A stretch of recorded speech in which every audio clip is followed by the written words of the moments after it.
The national average house price is still down nearly 4.5% year on year, but there was a gain of 0.2% in March, which means it's a flat quarter. The trouble is that Sydney dragged up the average in March, where house prices went up 1.1%, but most other cities saw values decline slightly in March, and Adelaide copped a drop of 1.5%, which is pretty nasty for 1 month. Here are a couple of pages of capital city annual changes in house prices, March to March, and they were all down. The smallest decline was Canberra, down just 1/3%, while Sydney, Perth and Darwin were all in the threes. Hobart prices fell the most, down 7.3% for the year. Brisbane was down 6.1% and Melbourne and Adelaide between 5 and 6%. Now, none of it's a dramatic collapse, but it's not great either. It's primarily due to less borrowing because consumers are more interested in saving and banks are more interested in deposits than loans. So it's a happy coincidence. Banks don't want to lend and customers don't want to borrow.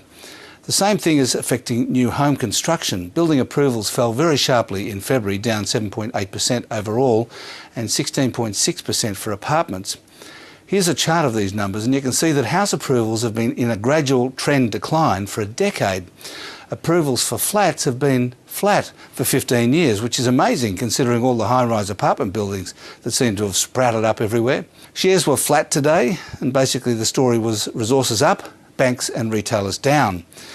Global markets are marking time at the moment, up in Europe and US on Friday, but mixed in Asia today, and the Australian dollar is trading roughly steady as well, around 104 US cents and 78 euro cents. And that's finance.